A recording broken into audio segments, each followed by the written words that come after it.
துஷ்டனை கண்டால் தூர போன்னு சொல்ற மாதிரியே நான் கொஞ்சம் ஃபாஸ்டா எடுத்து அவங்கள முந்திட்டு போயிட்டேன். ஏன்னா என்னுடைய ஃபர்ஸ்ட் தாட் எப்படி இருந்துச்சுன்னு பாத்தீங்கன்னா, அந்த கார் அலோவ் பண்ணிடலாம், அந்த கார் போட்டோன்னா அந்த கார் போவே இல்லை. 10 மினிட்ஸா அந்த கார் பின்னாடி தான் நான் வந்துட்டு இருந்தேன். அதனால எனக்கும் ரொம்ப ரொம்ப இன்கன்வீனியன்ஸ். ஓகேங்களாங்க, ஒரு நார்மல் ஸ்பீடு கூட ஹைவேஸ்ல எப்பவுமே ரொம்ப ஸ்லோவா போகக்கூடாது, அது ரொம்ப தப்பான விஷயம். ஒரு நார்மல் ஸ்பீடு நான் ஒரு 60 to 80 கூட என்னால் மெயின்டைன் பண்ண முடியல. ஏன்னா 40க்கு நான் ட்ராப் பண்ணிட்டேன் அந்த ஸ்பீடு.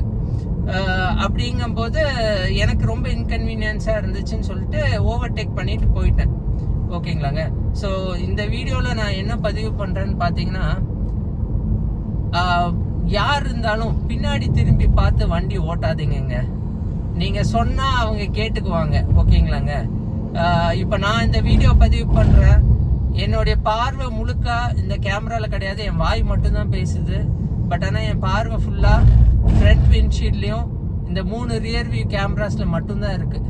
ஓகேங்களாங்க. எனக்கு சுற்றி முற்றி என்னென்ன என்னுடைய ஃபர்ஸ்ட் ப்ரையாரிட்டி ரோடு தான், மித்தது எல்லாமே அப்புறம் தாங்க.